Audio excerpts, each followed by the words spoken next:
Katere slabe navade ali razvade bi radi spremenili, odpravili, prekinili?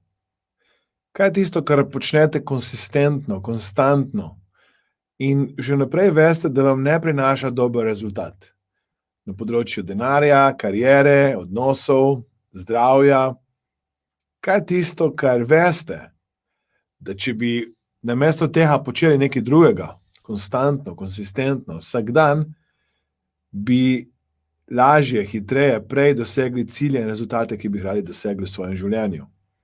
Namen tega coaching vprašanja je, da v vas zbudi tisti del vedenja, ki je včasih tako avtomatski, tako vsakdanji, tako samoumeven, da niti ne pomislite, da bi kako drugače se vedli, ali pa niti ne pomislite, da bi kako drugače izvajali tiste aktivnosti. In zato je tukaj lahko velika priložnost za vašo rast. Velika priložnost, da spremenite to navado ali razvado, najprej jo zavestite, potem jo prenehajte ali pa nehajte delati in nadomestite jo z neko novo navado, z nekim novim vedenjem.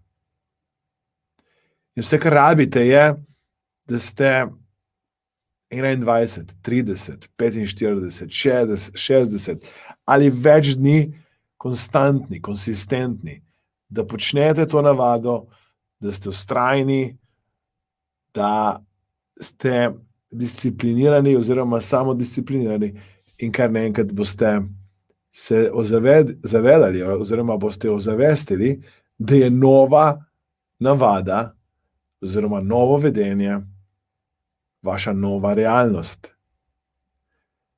Pomislite še enkrat, katero navado, katero razvado, katero vedenje bi radi prenehali, nekaj, kar konstantno, konsistentno počnete, in katero navado, katero vedenje bi radi na novo nadomestili s tisto, ki ste jo prej odstranili.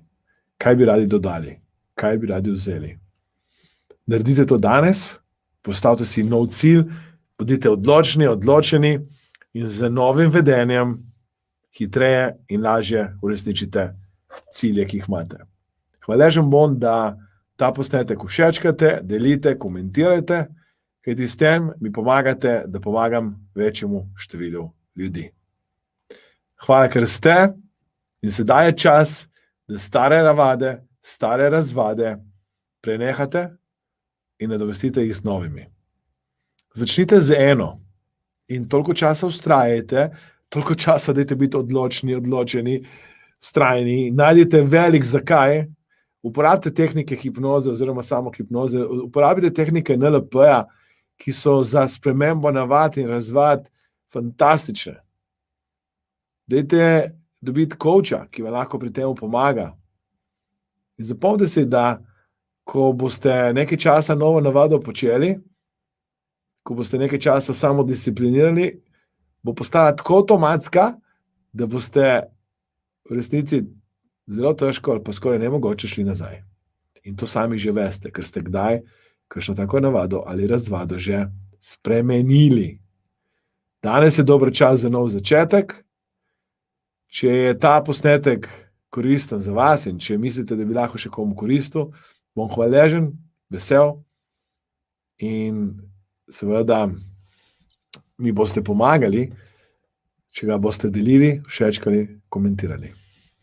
Še enkrat hvala, zdaj pa je čas, da delite, všečkate, komentirajte in hkrati tisti, ki še niste, se naročite na YouTube kanal Aleksander Šinigoj v živo, kajti tam dobivate intervjuje z uspešnimi podjetniki, vodji in presenečeni boste, koga sem pred kratkim intervjujal. Tako da, hvala, ker ste.